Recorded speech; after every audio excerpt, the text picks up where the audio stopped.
Hello, I'm Howler Mouse, and this is my personal Batman timeline using books in my library, in my boxes, and pretty much not being able to remember a time I did not know who Batman and Robin was.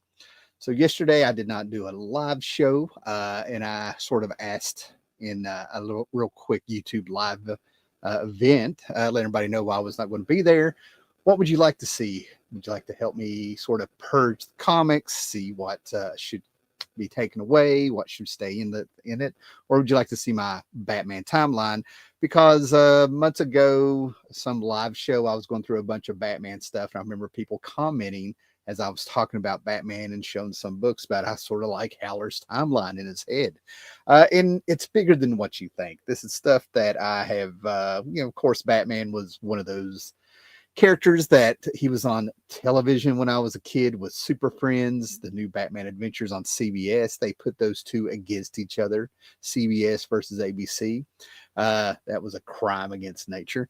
And then also we had the reruns of the 1966 Batman. Then the stepdad had tons of Batman books in the house and stuff, right? And of course he was in Justice League, and you just really couldn't get away from him, and grew up with Batman. He's just one of those icons of comics. Batman, Superman, Spider-Man, one of the icons. And thankfully, he's such an iconic character that he has survived many, many different incarnations over the decades. 1939 is when Batman came out.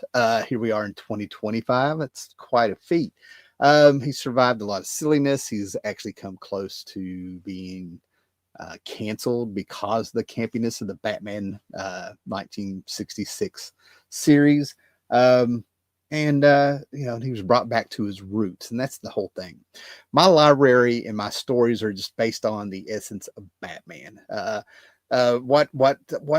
You can play around. You can have different stories. You can put them in sci-fi settings, mystery settings, all sorts of things. But to a certain point, the character has got to be true, and that goes back all the way to the beginning and anything that was there. And then, of course, you sort of have like a bit of the end here with Dark Knight Returns. Now, I didn't really get my key books out. I have Dark Knight Returns, proper first print editions, a few other key comics I didn't get out, the actual death of Jason Todd and things like that.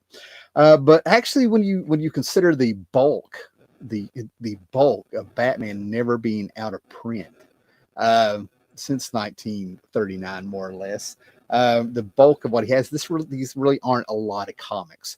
So let me prepare you for what's not going to be in it for you guys that are a lot of current guys, right?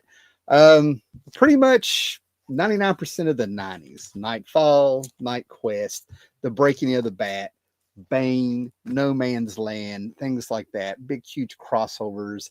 They were great. They're fun. If you like them, that's great, but they were very complicated. They so much weren't the essence of the bat. They were playing around with things. Marvel and DC had a very hard time during the 90s, when all the superstars went out and did Image and left a bit of a glut. And then, of course, we had all the heroes being replaced. They replaced Hal Jordan, Kyle Rayner, Diana Prince with the redhead Amazon, whose name escapes me, even though the book is right here behind me and I was there. And Batman got replaced by Azrael. None of that's in here. We just sort of, in my mind, we kind of skipped this, right? Also, what's not going to be in here is any of the 52 stuff, right? A lot of current stuff, right? If I want to read Court of Owls, if you're a fan of any of this stuff, that's great. But if I want to read Court of Owls again, I gave it a chance when it came out. Scott Snyder, I mean, let's face it, Greg Capullo did some of his best work on this, and it has its merits. But if I want to read Court of Owls, I can just go get Stanley Kubrick's Eyes Wide Shut, and that's fine with me. So there's things like that. And then there's things that I love that aren't in my timeline. I don't just read exclusively this stuff on Batman. I play around. One of my favorite things is Thrill Killer. I got the promotional poster up there, an Elseworld setting in the beatnik time. Okay. Then we have things like this where we just have some fun with Jeff Loeb doing Batman in the Spirit and things like that. Right. So, like I said, this is not the be all end all of what you should read Batman. But to me, this is the way that the flow and the life and the career of Batman works, okay, in my head. Now, I want to talk just a little bit more to give people time to get in here. And then we're going to officially get started here. But what brought this on? What brought this on, besides the vote? And people did comment. I appreciate people that commented and messaged me and things saying they'd like to see the Batman timeline. But it's the fact that there is a book out this month. Online, I got to see the first couple pages and I just sort of shook my head. But they're doing the new history of the DC universe. And this is where it comes, where Howler Mouse, me, who has, I'm trying to make this flow and be nice, but there's no nice way to put it. But the fact of the matter is that you live long enough to be, to die a hero, or you live long, you die a hero, or you live long enough to be the villain. I finally got it spit out there, right? But basically, I flipped through some of the pages, and Mark Waid has been able to take the puzzle of what has been reboot after reboot, especially since Crisis on Infinite Earths. DC 52, I don't know if Multiversity was in there, right?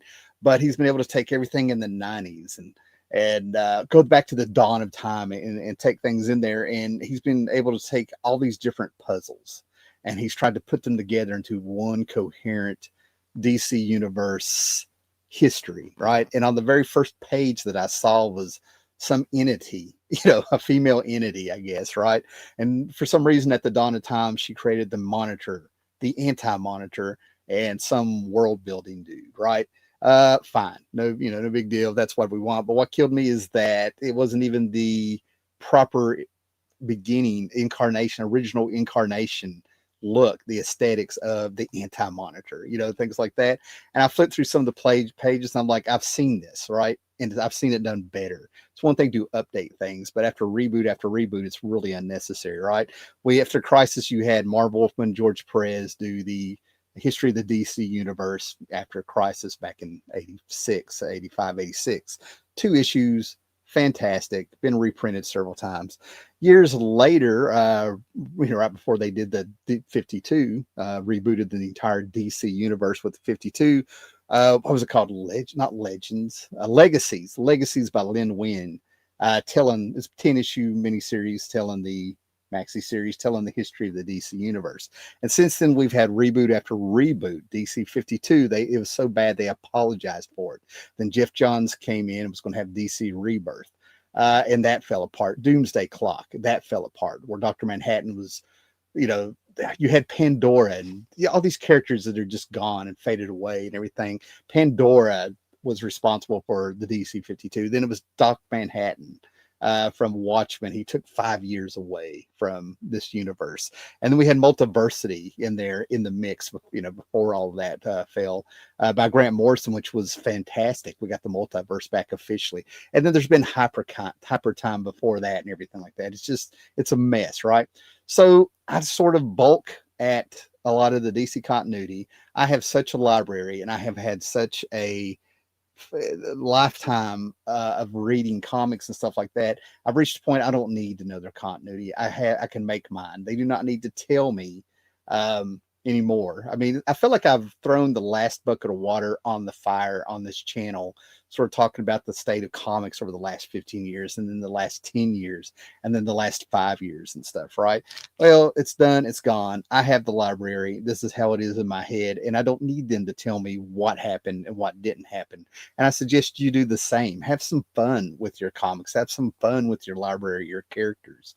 It's all here. They can't say it never happened. It's in print. And there's so many things going on now that I wish weren't happening that I'm fine. I'm fine. I don't need it. I've got it so much here.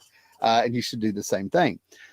All right, guys. So we'll see who's in here. Say hello to everybody. And then we'll just kind of begin. And like I said, guys, this is fun. Okay. If there's something not here, don't worry about it. Right.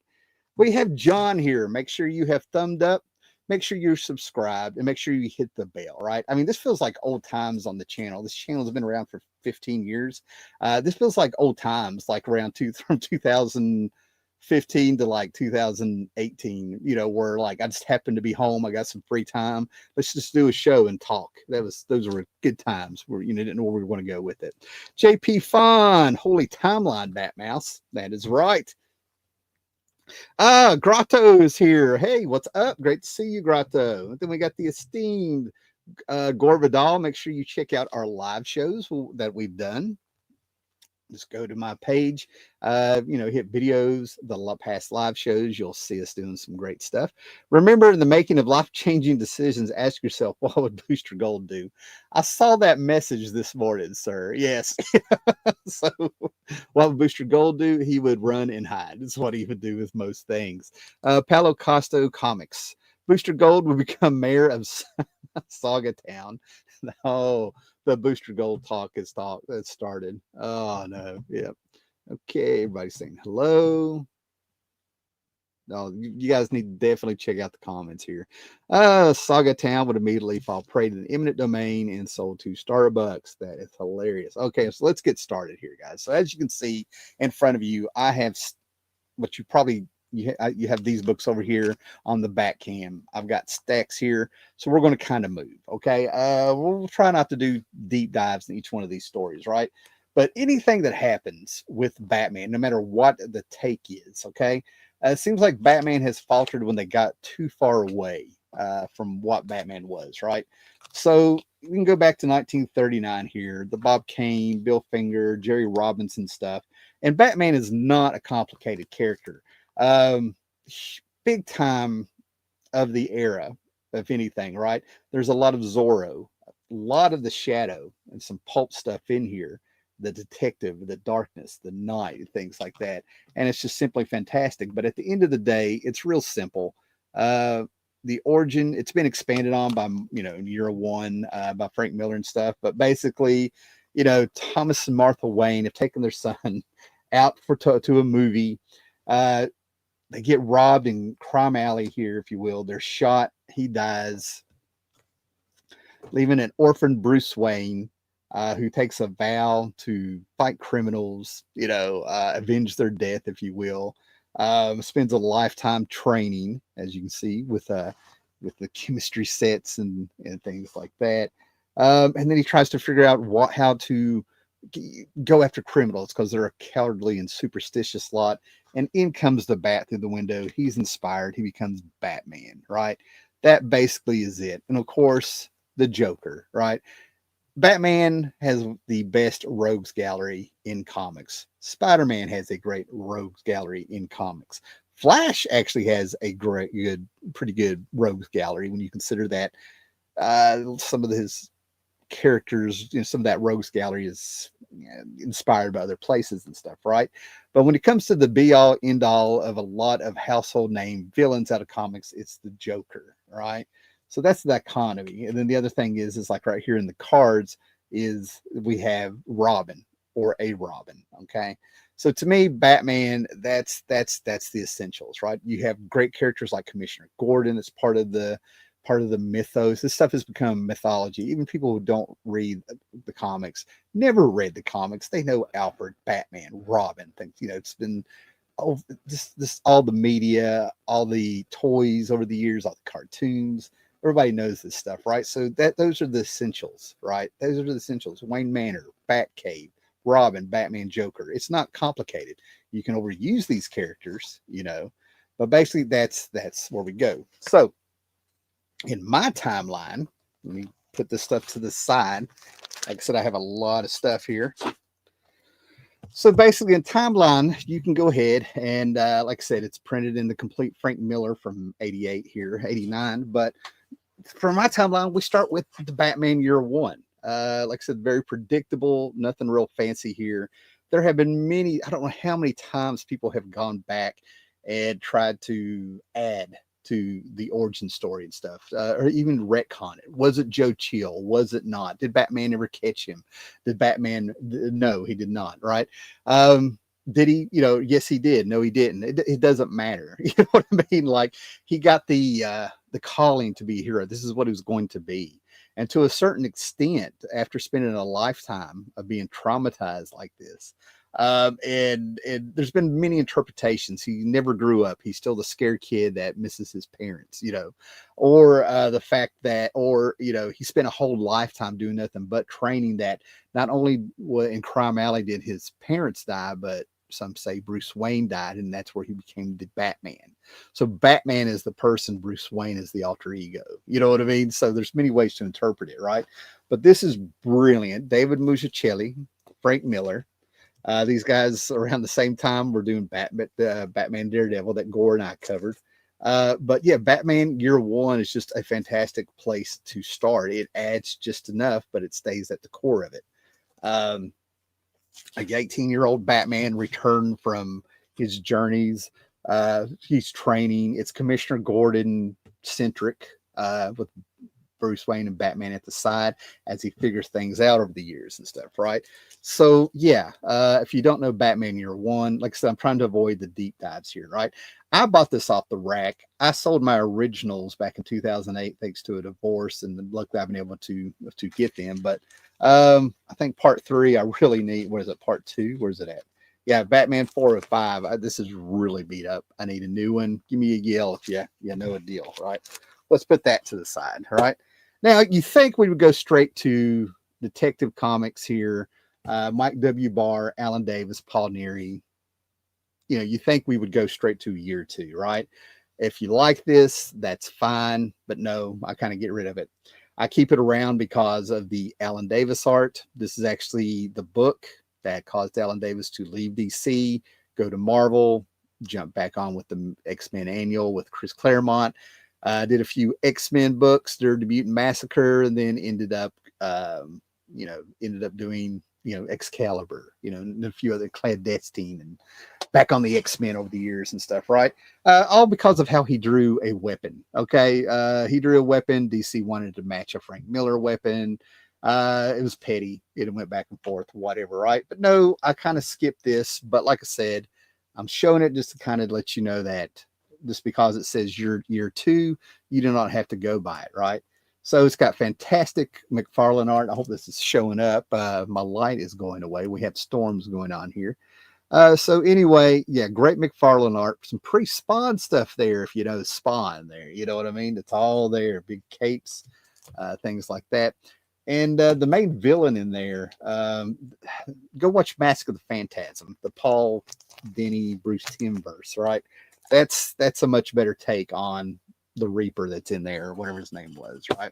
His or her name, it doesn't matter, right? So anyway, we can skip ahead, in this Batman number 14 with the Neal Adams cover actually plays a little bit with what I'm about to show you. There was some stuff pulled in this, right? I need to go back and read this so I can give you specifics, but this is an annual from 1990, right? As you can see, there's Two-Face, right?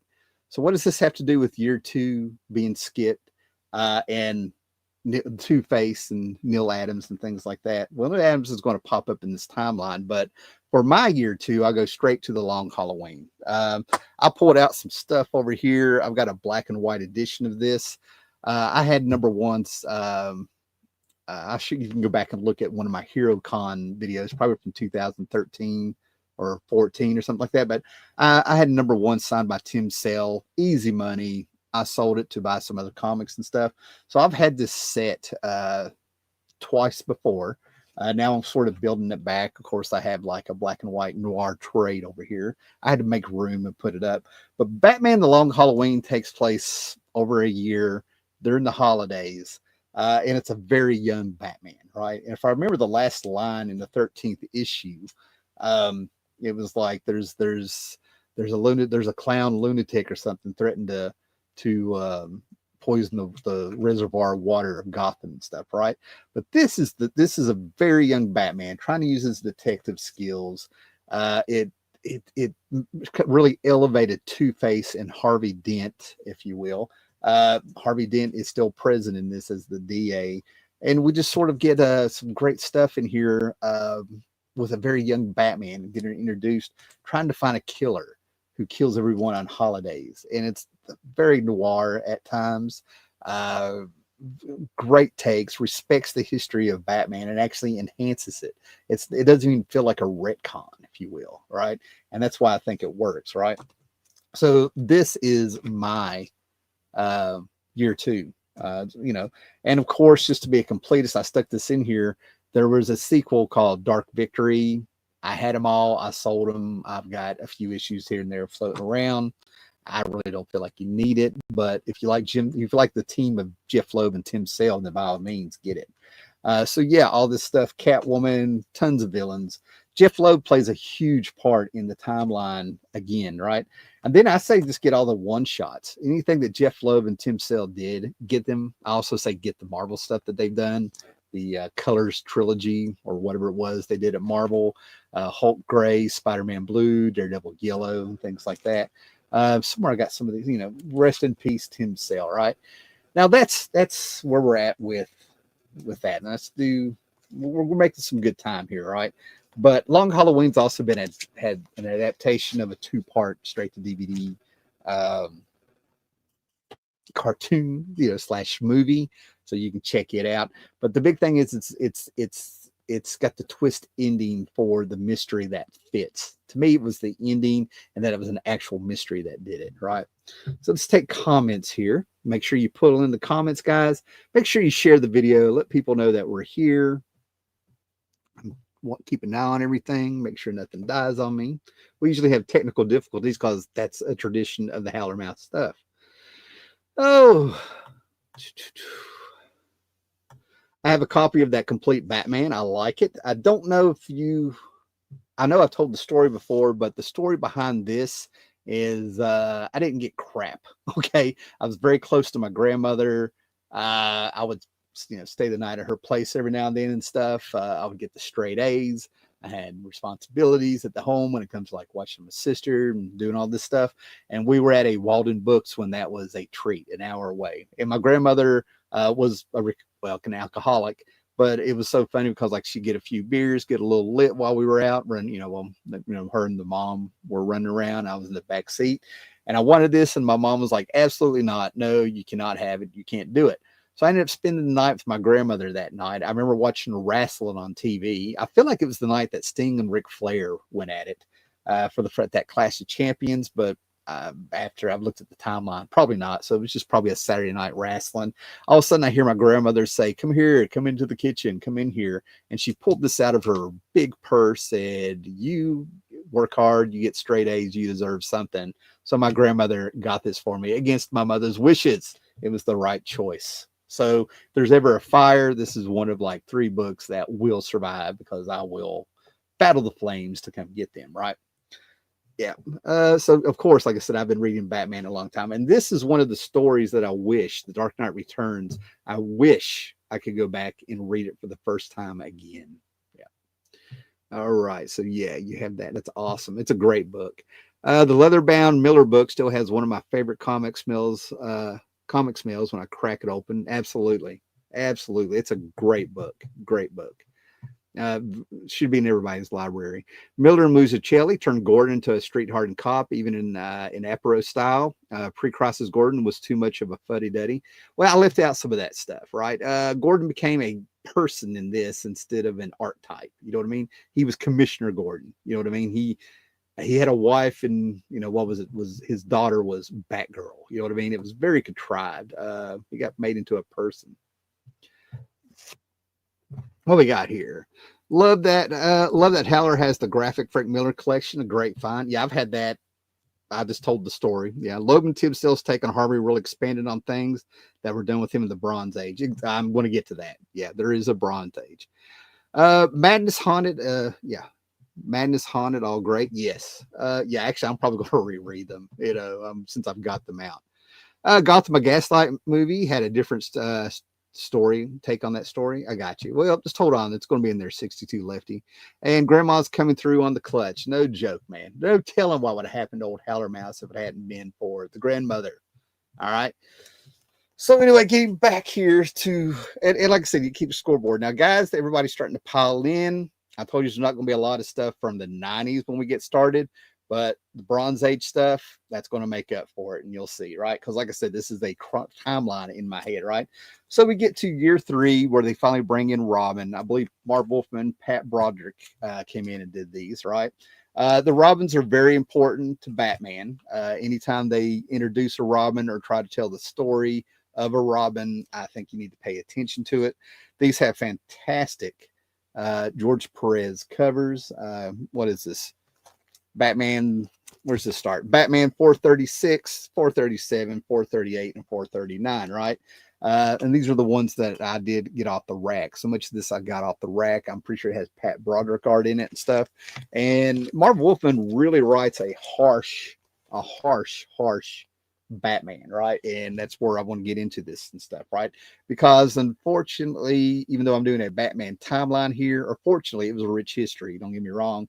But in order to really have a complete timeline of Batman, you needed to follow the Marv Wolfman, or at least be aware of it. The Marv Wolfman, George Perez, New Teen Titans from 80 and up.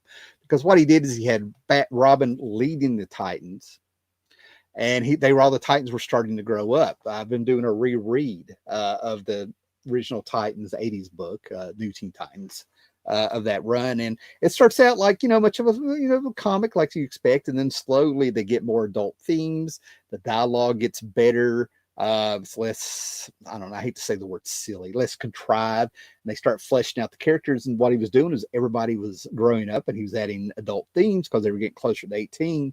And then with that, we had Robin being Robin. Dick Grayson is the man. You can tell he's been trained by Batman, because he is written a little bit more like it's all the Batman's tactics in there and stuff, and eventually becomes Nightwing.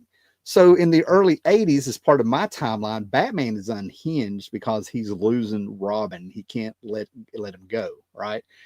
So basically, he ends up becoming a super asshole in the early 80s, right? I mean, Gene Colan came on, Doug Munch was writing them and stuff. You got old Marv over here, and they really, really wrote an abrasive Batman if you were really reading all the books. What's wild about this, they had a Legends of the Batman with John Bernard in it and stuff like that before this. But that makes this the third #1 Batman book up to this. And this is 1983. So from 1939 with Batman #1, over the years, all that time, you didn't get another Batman #1. So this is an ongoing title. So this could be the second actual Batman #1. But anyway, so basically with that, he threw his hands away. He became like this real controlling ass. That's the only way to say it, badass. He went from Batman to badass. We'll just say it, right? And he ends up forming the Outsiders. And I don't know if it was by design or if it's the way I interpret it, but in order to replace Robin, he ended up having to get 5 people to replace Robin and start trying to forge them into a team. All right. Get out of that satellite. We're looking down on the people we're supposed to protect. We're not down there with them anymore. And damn your politics and stuff and everything like that. You're too political. We're here to fight crime, things like that.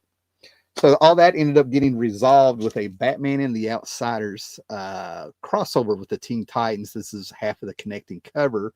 And at the end of it, Batman and Robin end up shaking hands and making amends and things like that, right? And of course, the Outsiders ended up abandoning him also and going on.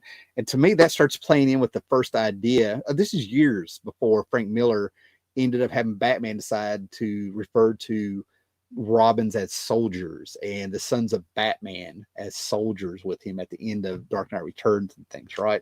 So that's how I feel about it. I feel that's where we go with that, right?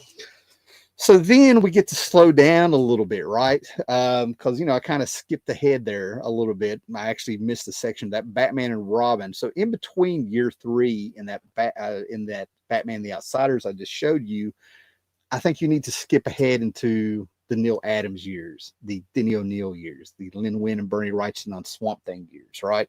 Because all that Bronze Age stuff is where we just got Batman proper, okay?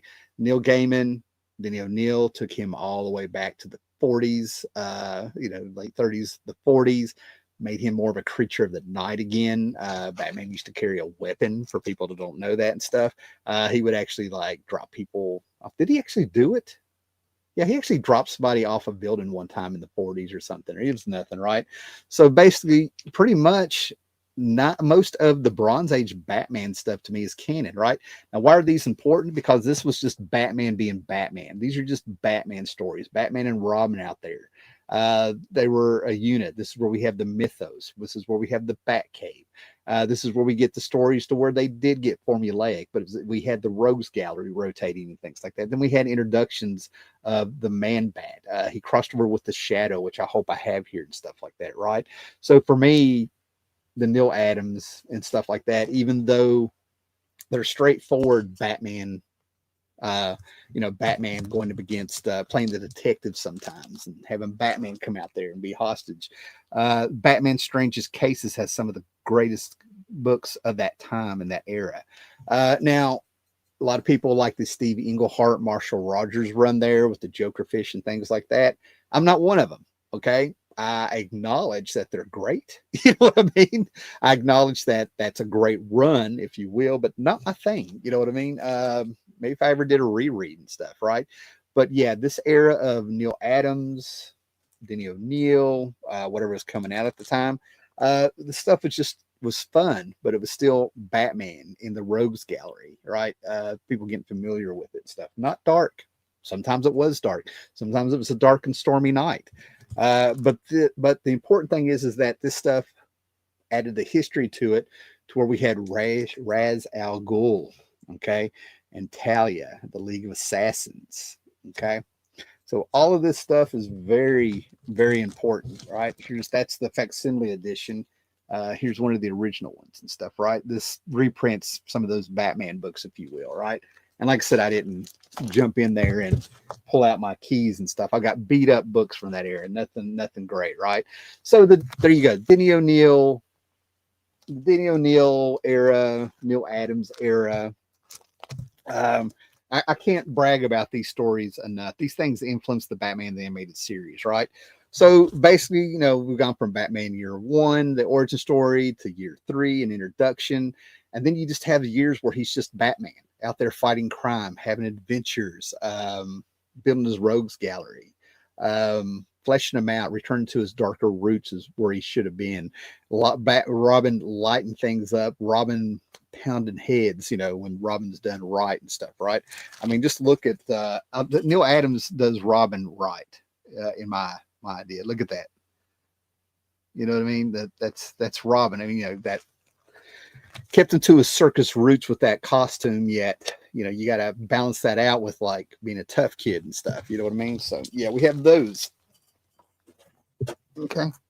And I can keep going on, and I don't have volume 3 of this stuff, right?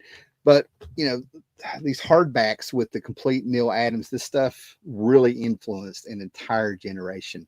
I didn't get it. I see a lot of it. Bill Sienkiewicz, Bob Brown, Trevor Von Eden, tons of people still are influenced by Neil Adams. All right. So yeah, all that stuff, that is part of the timeline. And like I said, I like it because we didn't have a lot of things that have become tropes or cliches and stuff now, right? We don't have a lot of Batman doubting being Batman. We don't have people replacing Batman. We don't have these huge crossovers like No Man's Land and things like that are kind of cash grabs.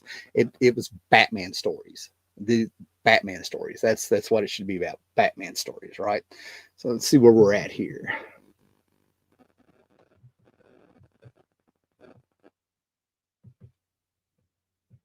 Oh, we got lots of comments, man. Victor Shade has made it. Great to see you. What we got here? Hey, did you ever read Batman Robin the Gauntlet about the final trial of Dick Grayson before Batman lets him patrol with him? I think I did. I think I did. Joker also shoots Dick. Oh, yeah, we're going over that story. Yeah, but he was in college in the teens. Yeah. They have a great cover that reflects Batman telling off the Justice League and disbanding the Outsiders. It was good stuff. Yeah. I didn't buy much Batman, but I was into the Mike Golden Batman family books of that era. I have a one shot I almost brought up that introduces I have it signed by Mike Golden, introduces the Wrath, a little bit before the time period. They didn't have much continuity going back then. Yeah, and Batman was in his own world during that era of the Bronze Age and sort of early 70s or early 80s there. Even despite the fact that he was in Justice League and World's Finest, Brave and Bold, you know what I mean? I don't count the Brave and Bold, much like I don't count Marvel Team Up. I feel like that's a universe in its own. I mean, every month you meet and team up with a hero. I just can't suspend my disbelief, but I can have fun reading them, but I don't take them serious. There's also when Lin was heavily on Batman and Superman, right? And in that Strange Cases, you have issue of Swamp Thing where Swamp Thing and Batman meet for the first time, and Bernie Wrightson draws them. Great stuff. Um, it's a great run, but very standalone of Englehart, and I like his return years later with Dark Detective. I remember that they had Terry Austin ink in that, I believe. Yep. All right, great era. Raz, Talia, Man Bat, all O'Neill and Adams. That's right. Frank Robbins should be included as well. Yeah, I mentioned him at the beginning. I think I did. Surely I did. Neil Adams did for Batman what Curt Swan did for Superman. It was also a lot more murder and crime, everyday criminals. Yeah, that's what I'm getting at. And he met the Shadow to me, which was like an acknowledgement of Batman's, of the Shadow's influence on Batman. You know what I mean? So let me see where I'm at here, guys, because I do not want to get lost. All right, like I said, there's a lost here. Let me put these up.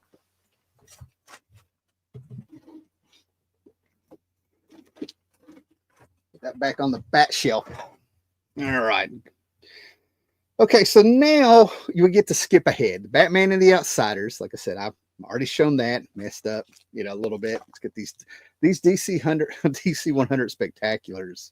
Oh man, such good stuff. I'm telling you, man, Bronze Age. When I grew up in the 80s, I love my 80s comics. I love dragging around, but something about the Bronze Age. And with DC back in the Bronze Age, they did better with studying things that were not superhero centric. We'll just leave it at that. So the Batman to have Batman and Deadpool and Jack Kirby's Fourth World, it's a great time. So now we're going to speed up and let's just bash right past Crisis, past the Titans, past the Outsiders and everything. And we're going to get to sort of the Jim Starlin years, right? We're in the late 80s here, right? And this is an era that has to be done, right? They introduced Jason Todd all over again. You cannot have the Batman timeline without Dick Grayson, without Jason Todd, big time. And Tim Drake. Tim Drake is the one that can sort of be expendable, but there's one other Robin I'll show that is even more expendable, okay? But anyway, you have Batman, The New Adventures, number 406. This is where they take, I had the original, pretty sure I had the original first appearances of Jason Todd in his first appearance as Robin and things. Maybe they're in here, maybe they're not. But then after Crisis in 85, they sort of retold some of these stories. And this one, Jason Todd is stealing tires off the Batmobile and stuff. What a great way to meet, to show that you've got what it takes living on the streets and you'll steal off the Batmobile. Even though the Batmobile is booby trapped, we got past that, right? So this Jim Starlin era, right? But to me, the Jim Starlin era is a lot more about Jason Todd. The fans did not like Jason Todd, so they really kept going with it, if you will. And they ended up doing the vote to which leads up to, Death in the Family, right? So yeah, this Batman era with Jim Starlin, part of my timeline, like I sort of said, leads to Death of a Family. This was like one of the, if not the first trade I bought when I saw this out. This tells the story of how Jason Todd went to look for his mother. Mother wanted nothing to do with him. The Joker was there, took the crowbar to him, and then we got to vote. And I've told the story, even in the video that might be the trailer, the main video on my YouTube channel, where Little Howler Mouse bought his comics, 79 to whatever it was, 299 or whatever. But I show you the actual place I used a payphone to call in and vote for Jason Todd to die, right? And this also led to Jim Starlin being fired from DC because they didn't clear it with marketing. We market Robin and you killed him. Nobody cleared this with us, which led to Jim Starlin leaving, getting on Silver Surfer, bringing back Adam Warlock and Thanos and giving us Infinity Gauntlet, which led to the MCU, so it's a very important run in an era, right? So yeah, Death in the Family, that's one. And this was a very, when you step back and you look at it, you look at all these books and you see what Jim Starlin was doing with Batman and all the things that he was writing. This leads to The Cult. Bernie Wrightson drew the Swamp Thing and Batman back in the day. Did the series of miniseries. They did a couple at Marvel for the Punisher, if you will. They did some Marvel graphic novels. They're a team that a lot of people don't think about, and I had to put it together myself. But we had Batman the Cult. This was a prestige format. This was when things like this were still an event. So there's 4 issues where There's a cult in Gotham. He meets the deacon, or whatever he called himself, who runs the cult, and Batman is psychologically taken apart, right, in a different way, right? And this is around the time that he loses Jason Todd, right, in my timeline. So not only was he doing that, but he ends up picking up a weapon. He's so unhinged, you know what I'm saying? And then at the same time, we could see him in Cosmic Odyssey. This just came in today. I got my online orders in. This is a hardback edition, ugly cover of Cosmic Odyssey, but also had these were actually on the newsstand. Also, Cosmic Odyssey, where we have Batman mixing it up with the New Gods in a sci-fi story. And there's a Batman is sitting here, and he ends up respecting a new god named Bug on New Genesis, where you have Supertown that floats over the planet of New Genesis, right? And you know, Supertown is where all the gods live: Orion, Light Ray, High Father, and stuff.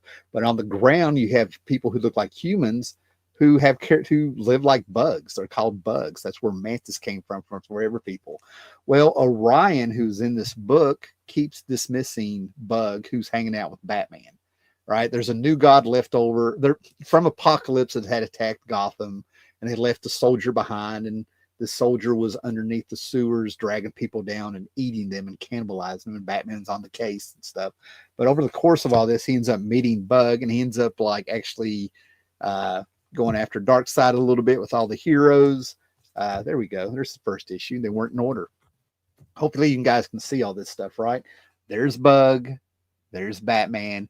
And then there's Orion. And Batman actually ends up punching Orion because Bug dies. Let's put it that way. So Batman is like face to face with these new gods, won't back down from him, being Batman. He's unhinged. The cult's going on. Jason Todd has died and all this stuff. You know what I mean? Listen to my accent come out there, right?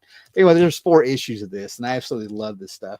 And if you're a Mike Mignola fan, this is the series that Mike Mignola apparently spent a year drawing, and he had all this Jack Kirby reference, and this is where he learned to exaggerate his art to what we ended up with in being Hellboy. It was also a Batman story that he did where it's actually the first sort of Hellboy style of art, and it takes place in a cemetery.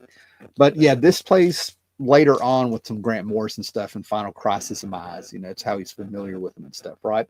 Bug also came back. I don't know. I think it was Mike Allred and Laura Allred did the story where Bug comes back to life directly after this, but that came out probably like sometime in the last, I don't know, 8 years, maybe, if that far back. So Bug came back, at least in a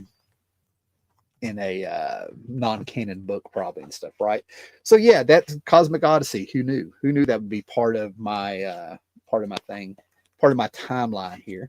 Let me get a drink of water. I got to keep my stamina up.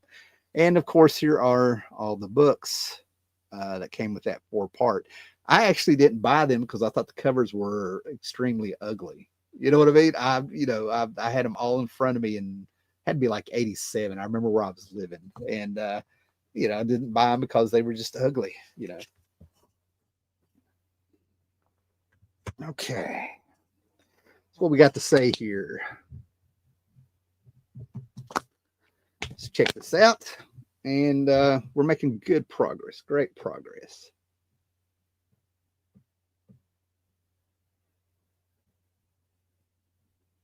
So originally, what we got here from Rude Butters, originally Jason Todd was a clone copy of Dick Grayson, and Killer Croc was the new debut villain that killed his parents. Then Crisis rebooted.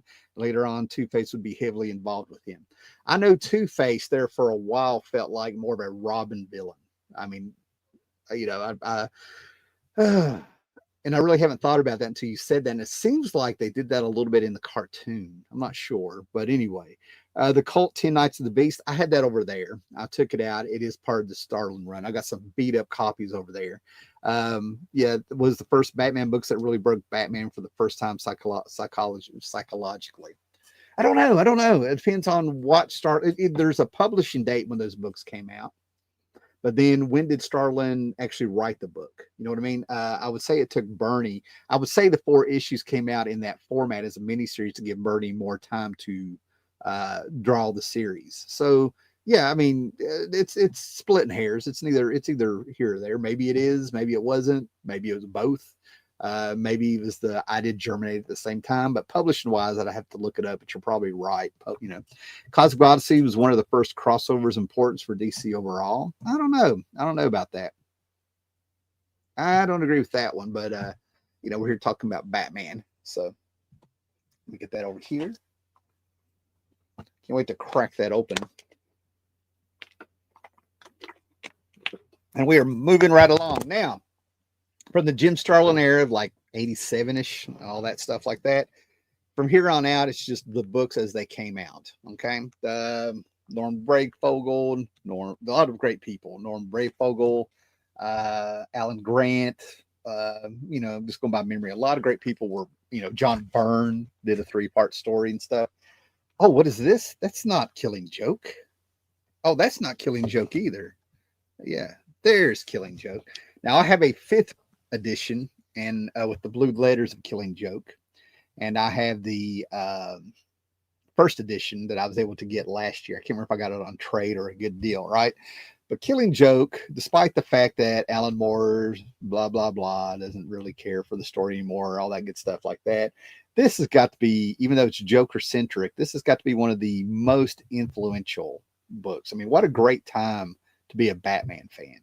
Dark Knight Returns, Year One, a little bit of Jim Starlin, Killing Joke, miniseries left and right. He's in the Justice League, in the funny book and stuff like that, right? A lot of places for Batman. And we get the Tim Burton film where everybody was like outraged that Michael Keaton was going to be Batman. And I was one of them, you know, proved us all wrong, right?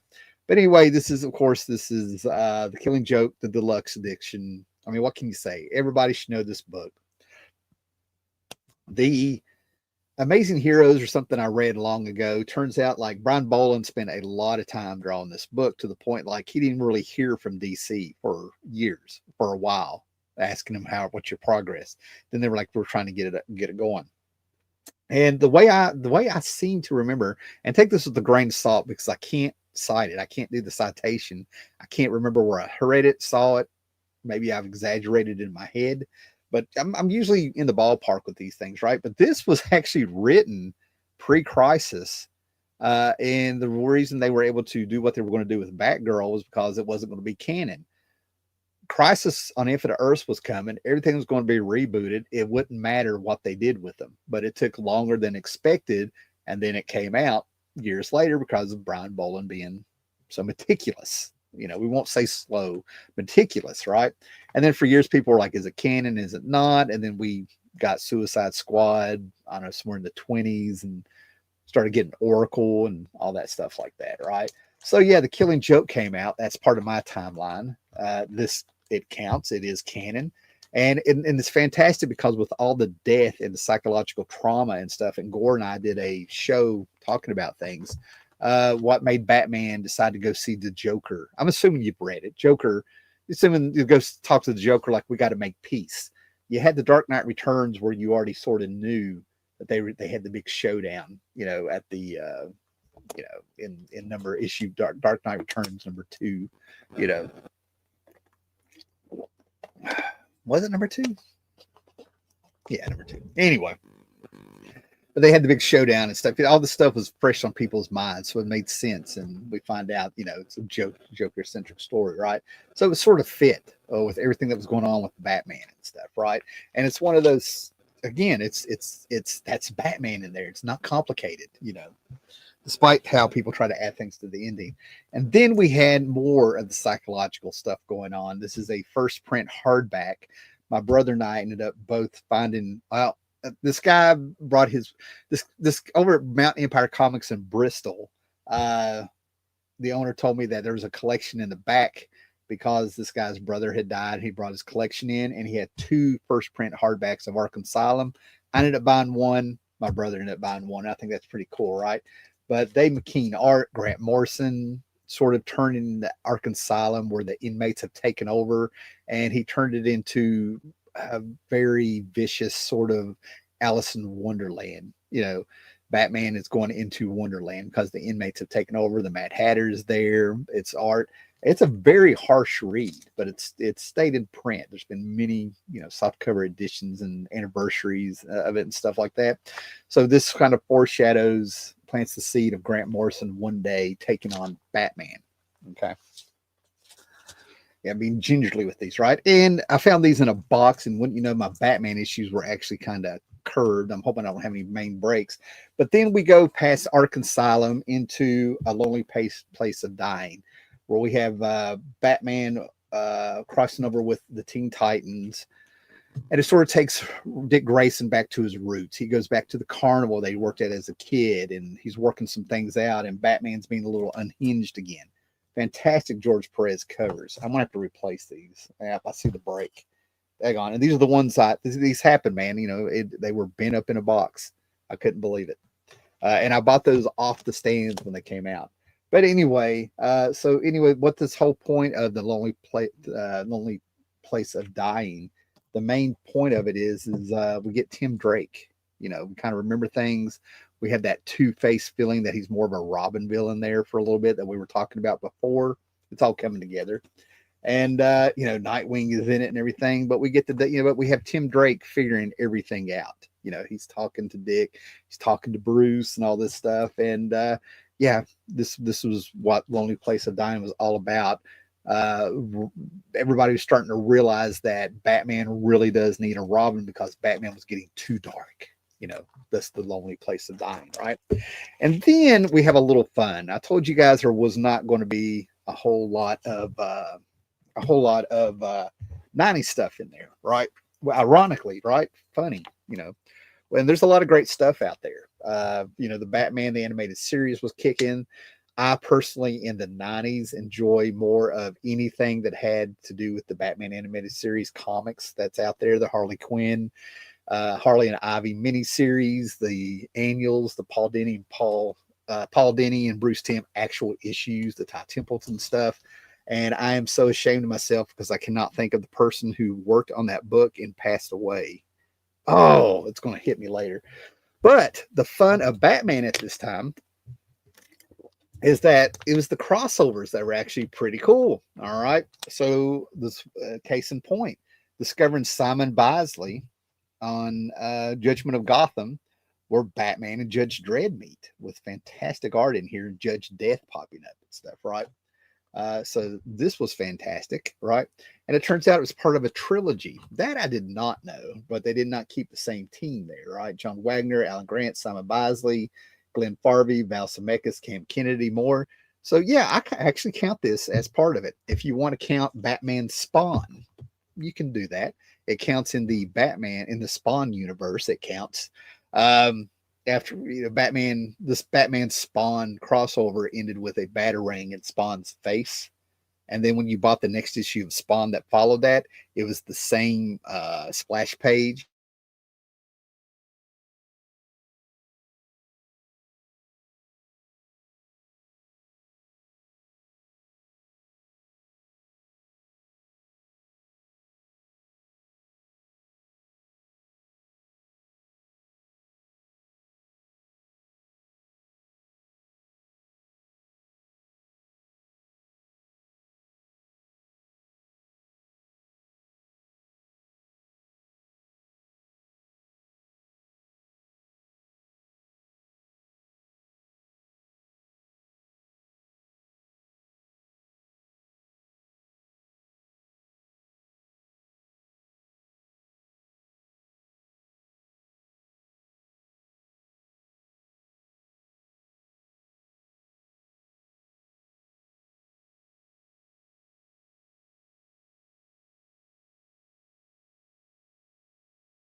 All right, guys, are we still there? Because the internet went out here. We're going to be down a camera. There's a lightning flash outside, and the thing hit. So let me know if we're there before I proceed.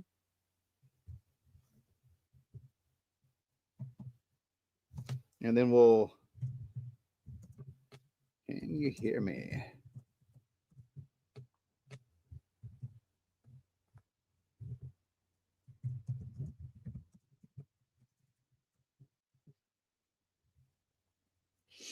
Because it showed me the stream is still going on, and I will keep going. We're about halfway through.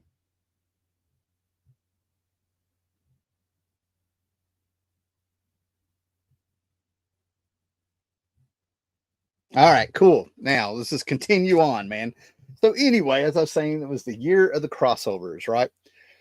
So with all that said, let me put these back up. Okay, make room as we can.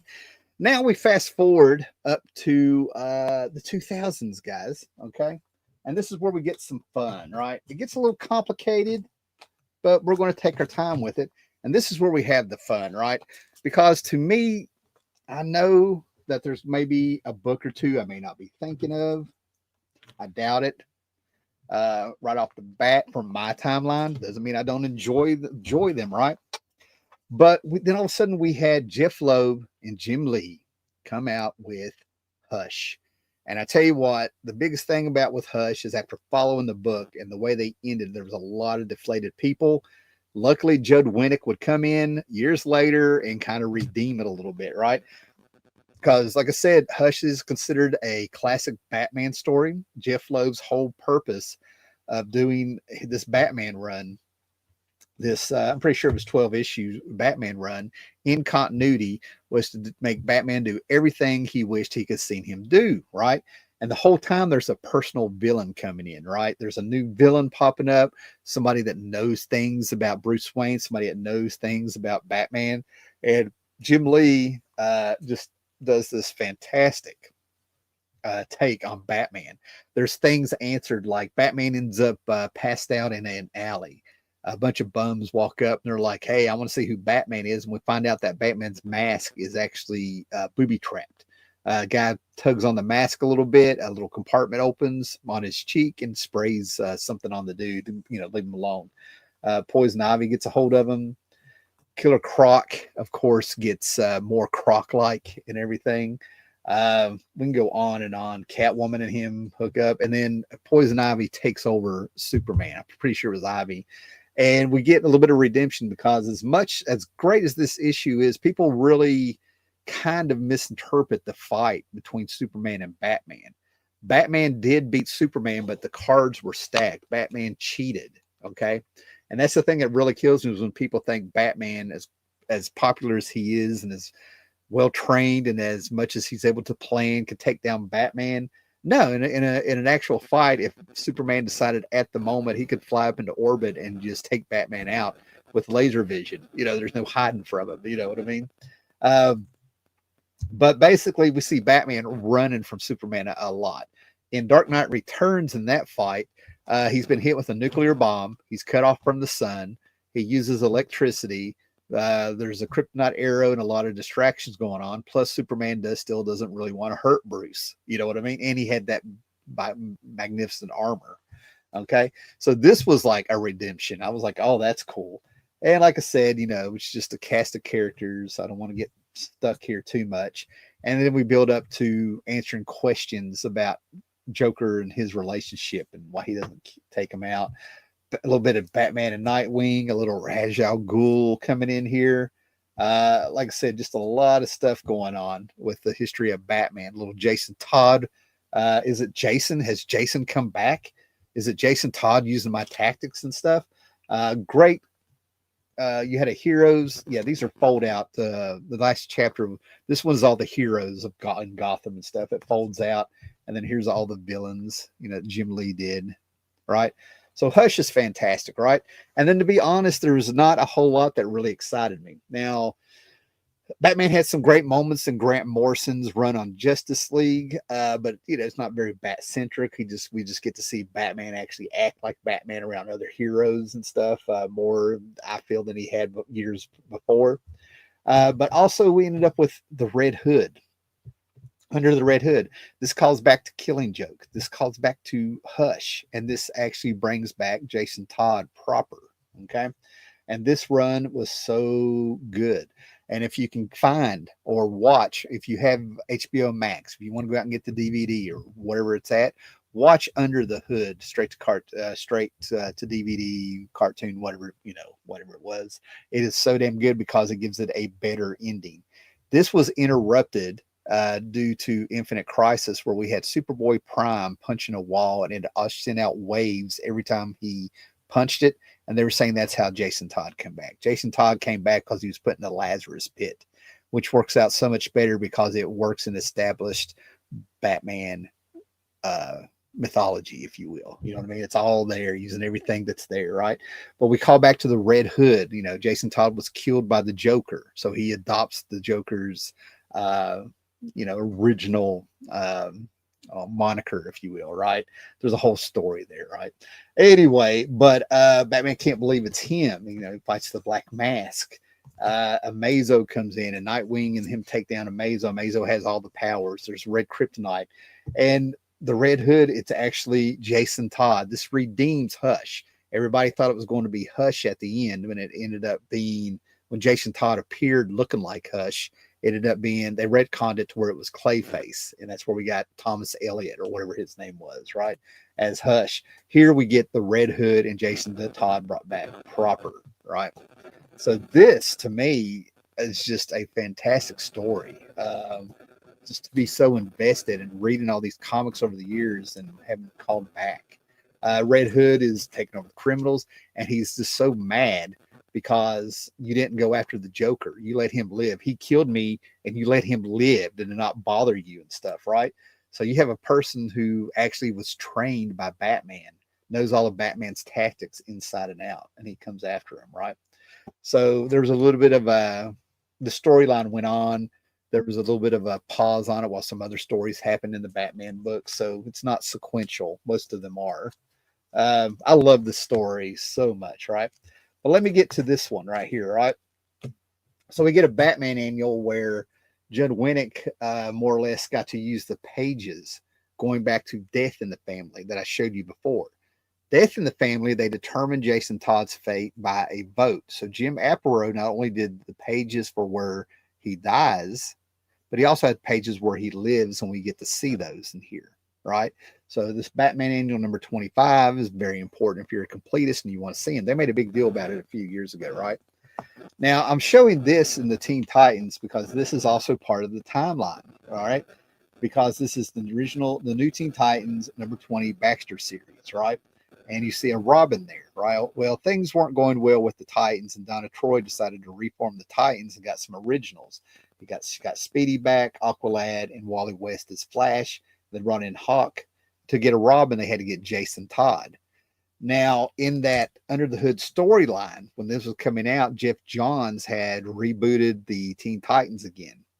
And they had Titans Tower. And all of a sudden, during an issue of Jeff Johns' run, we had the Red Hood pop up. I hope I'm remembering this right. I should have pulled it out to be sure, right?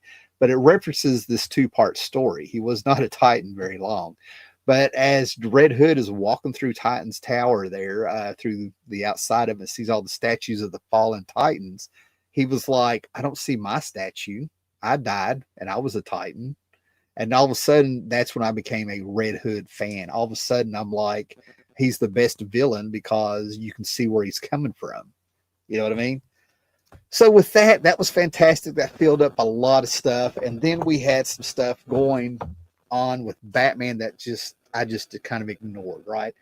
It was great for Identity Crisis, the mind wipe, where Batman had his mind wiped during the satellite years. He got paranoid, ended up building a satellite for the OMAC project. Just too contrived and not Batman at all. Batman, the same that they messed with Batman's head and his paranoia went unchecked to the point that he started putting satellites up in the sky. We just ignore all that. Okay. I just can't believe I even mentioned it. Right. So we pick up with Grant Morrison. Now, a lot of people were excited for Grant Morrison to come on there. I was excited. And people felt like Grant Morrison stayed on there way too long. Right. That's neither here nor there. If you feel that way, fine. If you don't, that's fine also. But for me, he ended up pulling everything Batman. He actually ended up studying things going all the way back. I think he said the 50s. I'm pretty sure he probably went all the way back. And he ended up actually having 3 arcs going on. Batman and Son, where he went back to the Ra's al Ghul story of Neal Adams and Denny O'Neil, and Talia had a baby, and we get to see Damian Wayne appear, right? And then we get to see the man bats with the serum that turns them into it. Then we had the Black Glove, and then we had the League of Batman, and then we had Batman R.I.P. All of this stuff ended up tying together afterwards. Let me make sure where we're at. Yeah, we're good. Now, Hush here. Yeah, all that stuff. We don't want to damage too much of that stuff, right? And then I think around a little bit before that, in 2004, we had the spoiler become Robin. Tim Drake's series is also part of the timeline. Chuck Dixon, I think, did most of that. This is Bill Willingham doing a few stories, who was just busting it out on Fables at the time.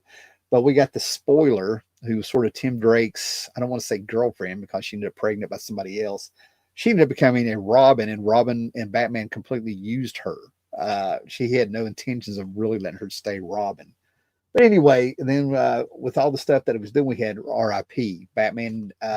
He pulled in everything that was Batman that had not been used. He took all the Silver Age stuff, all the silliness of the 60s. He made it all work. And of course, it was going to end with Batman dying. Now, how does that happen with Batman dying? These last rites, these 2 issues, go with a crossover here event of Final Crisis, and it's all been laid out. His Justice League run led up to a Rock of Ages story where Darkseid wins. He gets the anti-life equation and he takes over. So Final Crisis happens. It's deep in the lore of DC Comics and brings in Japanese heroes. But through it, Batman actually ends up using a bullet that killed a new god at the beginning of it, that he pulled from a Commandy story. This series was cookie cutter made for me, right? With all the obscure references to older comics and stuff, and Commandy issues and all the stuff that they pulled into it, right? So anyway, what finally happens in this issue is Batman ends up shooting Darkseid and killing him with a god bullet. That's all you need to know. Batman finally killed the ultimate evil, right? Is what that was symbolic of. Batman became full circle from Crime Alley as a little kid watching his parents get killed, and now he gets Darkseid and kills him. And he wins. He's like, finally, he got him. Finally got you. It was iconic. But at the same time, everybody thought Batman was dead because he got hit with the Omega beams from Darkseid at the same time. And what happened is that he was actually sent all the way back in time, and Grant Morrison came out with this miniseries of Batman traveling through time, and he got to be different versions of Batman. First, he was a caveman, and then I thought he was a Puritan, like Solomon Kane, if you will, with witch hunters and stuff, and actual witches, and Vandal Savage and all this. And then he ends up being Blue Blackbeard. He ends up becoming like the Spirit in the 30s. He appears a few months after Thomas and Martha Wayne have died. And it all ties in together very well. But while he's doing all the time traveling, I throw in Gotham by Gaslight and say that he stopped in Victorian times in Gotham and got to fight Jack the Ripper, if you will. And the reason I love this story, as you can tell, and all that works, and all these sequels work also because Batman worked in secret. It's nothing for it to be forgotten in history, if you will, right? Which I think is just fantastic. So the Doom that came to Gotham by Mike Mignola and Richard Pace and all these people, that counts. What was this one? This was Master of the Future, a loose sequel, I guess, to Gotham by Gaslight. So while he was doing his time travel, I throw Gotham by Gaslight in, right? And Final Crisis and stuff, right? So he ends up coming back because Darkseid had a plan. As Batman was traveling through time, he was building up some kind of energy that Darkseid was going to be able to use, and one of his minions is actually following Batman. Blah blah blah. Grant Morrison, eyes cross, bam. It was just an excuse, a plot device. But anyway, Bruce Wayne comes back and he ended up making Batman Incorporated. And then all of a sudden, guys, we are sort of led up into Blackest Night. And then we get to DC 52. And that's sort of where it ends when it comes to newer comics, which brings us all the way up to my timeline where we get Frank Miller, Dark Knight Returns. Alan Moore has a little essay in this where he's talking about what Frank Miller did, bringing back Batman in his 50s. And he says the trick with some legends is that they all have a beginning and an end. And this is sort of the last Batman story as we see him as an older man. And this led to, do I have them around me? And this led to sequels that you can give or take. All right. I kind of just ignore them. Right. I have them, but I don't do it. But The Dark Knight Strikes Again came out, oh my God, what was it? 15 years later, if not more. And it was like everything in this that had nothing to do with Batman was great. The stuff he had going on with Batman, I didn't think it was that good, And then that led to Dark Knight Returns Part 3. I have the slipcase of these issues of Dark Knight, the Master Race that came out, right? So yeah, and then I have like the Last Crusade and all the tie-ins that come with that. So yeah, that's my timeline. Okay, guys, it ends with the Frank Miller stuff, but even though I read it, I end it right here. All right, the beginning and the end, all in one book, and everything that comes in between that I've mentioned here. Right now, the way this works and stuff is I can still enjoy other Batman books, but this also allows me to just ignore stuff that I think is glut or strays way too far from Batman. Thus, the reason you don't see any Tom King stuff in here, which I have sampled, and can't believe they're letting him come back. And some of the trite stuff that's come out over the years, and the abandoned stuff that's come out over the years.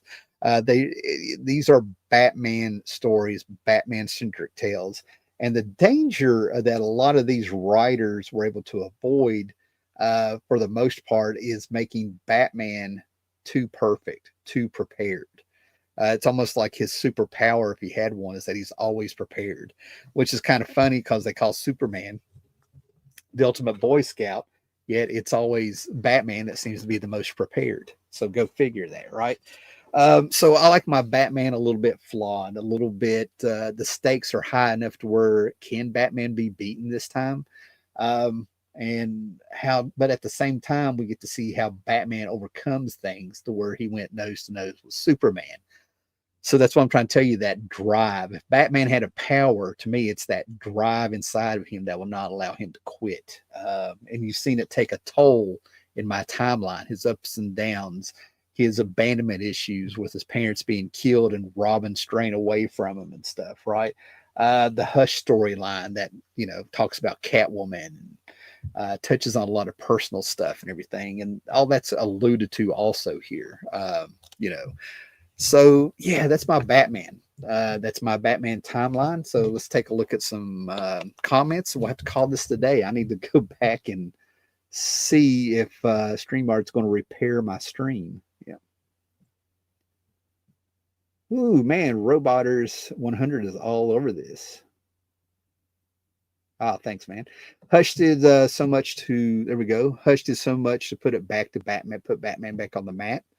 Miller, Dark Knight Returns, Batman and Superman tricked the world. They both held back the story. Batman and Superman got to the links so both can remain active. Let me see what we got here. Yeah. Here we go. So they retconned it that Clayface and Jason Todd kept switching during the graveyard. See, just the fact that they have to retcon it, it's out in my timeline, yeah.